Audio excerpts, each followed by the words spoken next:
Hello, friends. Welcome to my car, my beautiful Ash Gregoire Shaman and Nissan Maxima SR trimline. Ooh, spooky. Getting closer to Halloween. Coming to you from parts unknown. A very scary and dark place. You can basically only see kind of my head. I'm wearing a black hoodie. This is where y'all come in and tell me how much I love my hoodies. I'll admit to you, I wear way too many black hoodies. I have way too many of them. Every time I see a new black hoodie, I go and I buy one. I'm impulsive that way, right? And that's why I love to tell you, because I would never send you anywhere that I personally wouldn't go. You can see the message scrolling on the bottom of your screen. You have a pet at home, cat, bird, dog, hamster, gerbil, snake. I don't care. I'm not here to judge, but I am here to tell you nobody's going to care more about your pets than, first of all, you. And then secondly, Chuck Altman and his amazing staff at littlebearonline.com. Use my promo code in the car 10 at checkout. Save yourself money. And of course, shop with people who genuinely care about you and your pet.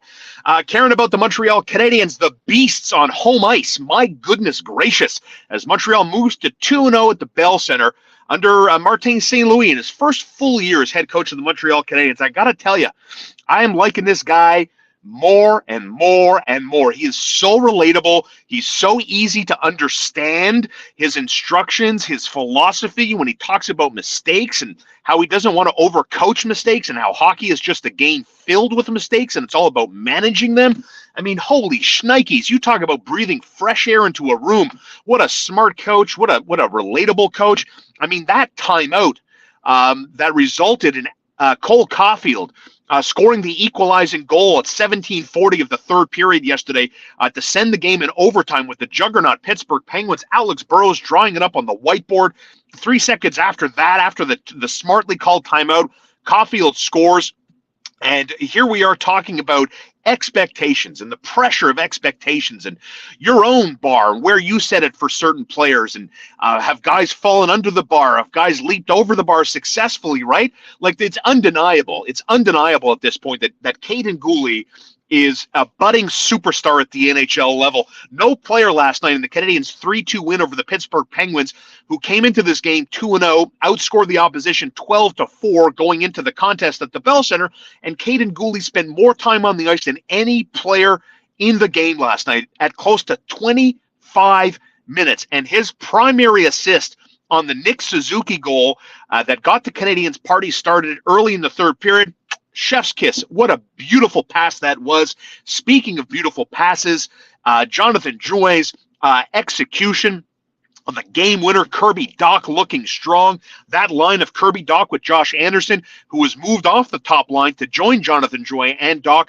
Everybody looked good. Everybody looked engaged. And this is where, I'm going to put this on the coach. I'm going to put this on the coach for getting his guys up for last night's contest, considering that, look, Saturday night against the Capitals was a bit of a flat performance. The Canadiens, lose to Detroit. They don't score against the Red Wings. Dylan Larkin is all over Nick Suzuki, and that matchup didn't flatter the Canadiens captain. And then ultimately, they had their flattest performance of the season to date, and that was the loss of the Washington Capitals. But it's all about, what are you going to do next? And it's quite clear that Martin St. Louis has got his guys to buy into the Martin St. Louis system. And the Montreal Canadiens, a team that went 11-26-4 on home ice last season, is 2-0 at the Bell Center. And we talked about this before the season began, that if you're a Canadiens fan, you're going into this year thinking, your expectation was very low. I'm gonna speak for everybody. The bar was very low this season, if it ever got off the ground for you. But even if it did, it was still low. And so when you go into this season in a rebuild year, figure it out kind of year, you want to see a couple of things. You want to see a team that doesn't quit. You want to see a team that plays for pride and plays for each other. And you want to see a team that ultimately competes and is hard to play against almost every night. And so far, with granted a very small sample size, the Montreal Canadiens, to me, have hit those marks. And it's because of Martin St. Louis and his coaches, the leadership, the amount of young players that have bought into Martin St. Louis' system. And you're seeing it, the confidence of Caden Guhle to play almost 25 minutes out there and looking very strong. And the expectations and the pressure of Cole Caufield. Everybody knows Cole Caufield is expected to score goals. He has 3 goals and scored an absolute snipe. I mean, and he's fast and he's moving by defenders. His game is growing with confidence seemingly every shift. And Nick Suzuki, to me, is very much a full value first line player at the NHL level. And it's amazing if you think about the first time you saw Nick Suzuki, right, in the Pacioretty deal. He comes over in the Pacioretty to Vegas deal. And look at him now. Look, it took a couple of years, and it's going to take more time for him to get even better, and he will get better. So think about that as you think about Juraj Slafkovsky, as you think about Caden Guhle, as you think about Jordan Harris, who had another fantastic game. As good as Caden Guhle looks now, oh my God, what is this guy going to look like in 5 years? I mean, how does that not make you smile ear to ear? And also for a team that has been so bad at home, to see them this engaged, and we'll see how sustainable it's going to be. This is exactly the perfect kind of recipe for the Montreal Canadiens fan in your life. It was interesting to see Jeff Petry back yesterday. Boo! Boo! I don't know how y'all feel about booing former Montreal Canadiens players, but I'm never going to be, and I've never been the type of person that's comfortable telling you, the sports fan, the ticket holder, the person that decided, I'm going to spend the money that I work my ass off to go buy tickets for me and my family, or just myself, to go watch this team play. And if you did that and you bought that ticket, man, you could boo Jeff Petry, you could boo whoever to bleep you want for as long as you bleep and want to boo them for. And yesterday, a short little video tribute for Jeff Petry. Of course, his history is well documented here.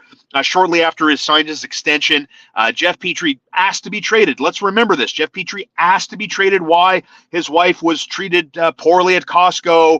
Maybe it was a language issue.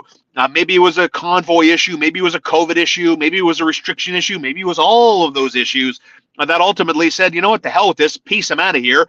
And Jeff Petry said, fine. This is what my wife wants, what my family wants. Happy wife, happy life, all that stuff. And Jeff Petry asked to be traded. So guess what? You get booed at the Bell Center. No problem with that. I thought it was a perfect storm. You get some appreciative applause for a video tribute. I mean, let's call it. Jeff Petry was the best defenseman when Shea Weber wasn't on the ice. When Weber was sidelined with injury, Jeff Petry, man, he carried a lot of water for the Montreal Canadiens. So let's not discount his time here. But ultimately, it's not like the Montreal Canadiens were making secret backdoor moves trying to get 26 out of the organization. No, Petry again asked to be traded. So they show him some respect, a little video tribute, and then you boo his ass all night long. And it wasn't like a chorus of boos that rained down on him. But let me tell you something. Jeff Petry, I'm going to say, was affected by the crowd at the Bell Center yesterday. Not one, not two, but three minor penalties, all on Jeff Petry, including the overtime winner with Petry sitting there in the box. And the Montreal Canadiens go out and win this hockey game. And that Jeff Petry's return is as expected. I thought they were going to get a video tribute. He's going to get some applause. And then ultimately, yeah, you deserve to get booed. Who doesn't deserve to get booed? And that's Martin St. Louis. We talked about how relatable he is, forward-thinking guy, doesn't want to kill his players if they make a couple of mistakes. Also, full credit to Martin St. Louis for looking at his lines, making some adjustments, and trying to tinker and trying to find more chemistry, because Sean Monahan with Nick Suzuki and Cole Caufield paid immediate dividends yesterday. I mean, Sean Monahan, I didn't see this coming. This guy has 2 surgically repaired hips. Look how good he is. Borderline wasn't expecting him to even start the season, but look how strong he looks. Jake Evans with Juraj Slafkovsky and Mike Hoffman. Mike Hoffman had a much better game. Again, a very low bar for Mike Hoffman, who to me, if it was my call, I don't have Mike Hoffman playing last night's game. But anyway, Martin St. Louis shows you why he's full value to be the coach of the Montreal Canadiens. And that takes this year's Juraj Slafkovsky. Juraj Slafkovsky, last night in the final 2 periods of play, got in 3 shifts. 3 shifts. It's time, and we're getting there, for Juraj Slafkovsky to go play the rest of his hockey season with the Laval Rocket. I don't have a problem with Juraj Slafkovsky with Martin St. Louis on the roster today when they take on Arizona tomorrow. I'm going to talk about the Coyotes in a second. But Juraj Slafkovsky doesn't really have a place on the power play. Not today, he doesn't. And I see a lot of people talking about that. Listen, who are you taking off the power play if you're going to put the big-bodied 18-year-old kid in the spot of someone? Do you have an answer for me? Because I don't have an answer. And at this point, seeing the fact that they're managing his minutes as aggressively as they were last night in a tight hockey game, that the kid didn't get many looks in the final 40 minutes of that game, especially when the Canadiens are trailing, having to score 2 goals in the third period in order to get back in this hockey game. Juraj Slafkovsky wasn't around, and that's okay. He's only 18 years old. Look, we just finished talking about Nick Suzuki, how much growth we've seen in the captain's game since the Canadiens put hands on him. Caden Guhle, guys, is 21 years old. He's 3 years older than Juraj Slafkovsky in hockey world. That is a mammoth-size age. When I was covering the Quebec Major Junior Hockey League on the road with the team, there was a Grand Canyon-sized gap between the 21-year-old players and the guys who are rookies in the queue. It's just a world of difference physically, the mental makeup, etc. So I'm not here criticizing the organization for keeping Slafkovsky this deep into the regular season. I have seen improvement. I have seen forward progress from Slafkovsky, but he's 18 years old. There's no rush. There's no impending doom here. I like the way things are being handled by the organization, but I honestly, guys, I really think it's just a matter of games before ultimately the news comes back that Juraj Slafkovsky will be reporting to the Laval Rocket, who open up their season tomorrow night, and we'll have that game for you live on TSN 690. How about your loser of the night? Say hello for the second time already, the Toronto Maple Leafs, the losers of the night. Yes, it was so Toronto that they came to the Bell Center to open up their season with the Canadiens and got smacked in the mouth and lost in regulation. To me, it was so symbolic of who the Leafs truly are. You put them in a scenario where you have to impress. You have to show us that you guys are engaged and you're ready to compete and win this game going away. And they didn't do it, and they lost to a team that is projected to battle it out with a couple of teams to finish 32nd again. And Montreal beat them in regulation. Last night, the Arizona Coyotes were taking on the Toronto Maple Leafs. The Coyotes went to Toronto as minus 480 underdogs on a money line bet. So in other words, if you're not sure what that means, you see a lot of gambling commercials on TV these days, right? And I know a lot of people, they're not comfortable with gambling. They don't really tinker with it. Maybe they know a little bit. Knowing a little bit in gambling is a very dangerous proposition. And some people, I don't understand. What does that mean, Sean, when it says minus 5.5? What does that mean, Sean, when it says minus 320, right? So I apologize for those that are already aware of this, but for those that don't, I'll tell you.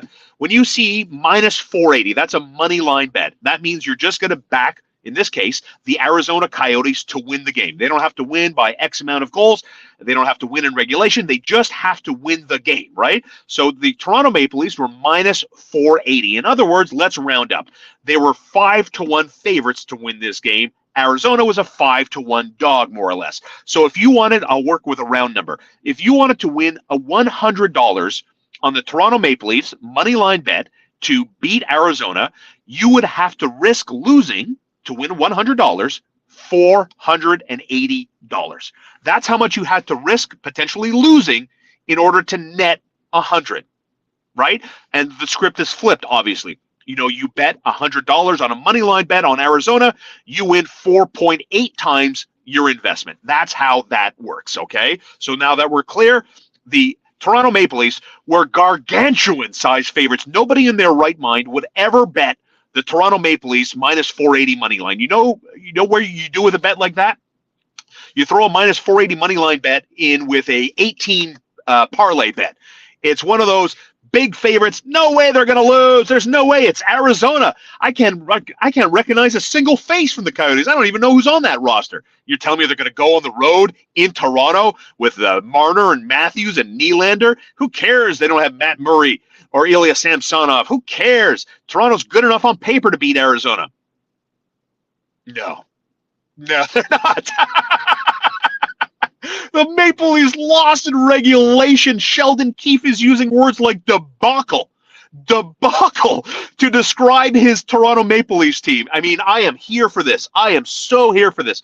I mean, who could have seen this coming? This embarrassment of a franchise with all the star power and all the brains and all the smartest guys in every room they enter, right? Nah, man. You put Toronto in a situation where they have to win. The law of averages tell us and has told us they are going to lose those games.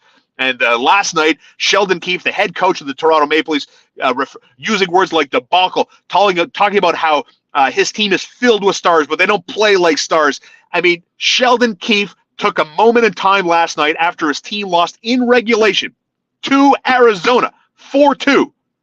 and took the opportunity to dump on his star players. And that's fine.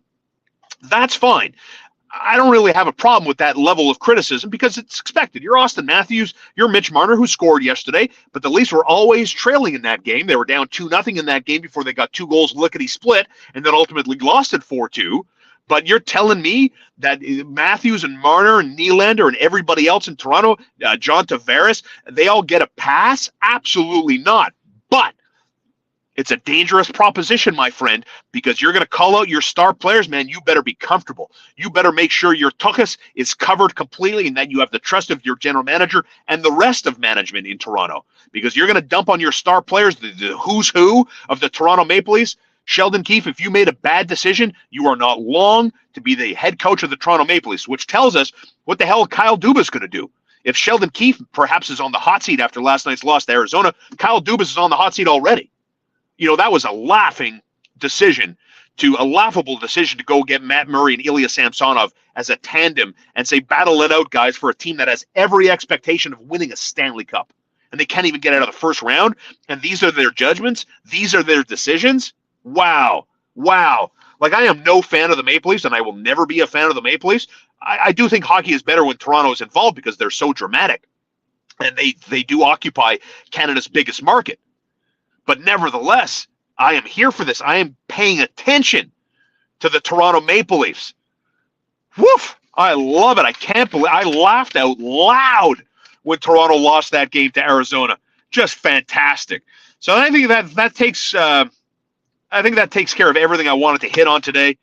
Thanks for tuning in. I appreciate it. We did some good numbers today. Lots of likes, some good views. I appreciate that, you guys. And you can support me by supporting my sponsors like littlebearonline.com. Promo code INTHECAR10 to save at checkout. K-Stop Gas Bar and Depanneur. My favorite place to fuel up. My favorite place to get snacks. And it should be yours too. You don't have to get out of your car. It's wintertime. It's getting closer to wintertime. It's cold. They got a gas jockey there. Gas 24 hours a day. Premium fuel at discount prices. And the best snack games and fresh, hot, prepared meals every day at K-Stop Gas Bar Depanneur. It's Highway 138 in Ganawage, right over the Mercier Bridge. Proud sponsors of In the Car with Star. Friends of mine, friends of yours. Don't forget, weigh in with your comments. Let's talk about expectations, my friends. You're looking for a winner tonight on the ice. I've got one for you. The Tampa Bay Lightning, back home after a couple of days off, are taking on the Philadelphia Flyers tonight. We like the Tampa Bay Lightning getting back in the win column tonight, exercising their authority. Let's back the Lightning minus a goal and a half over the Philadelphia Flyers. Thanks for watching, you guys. We'll see you later this week.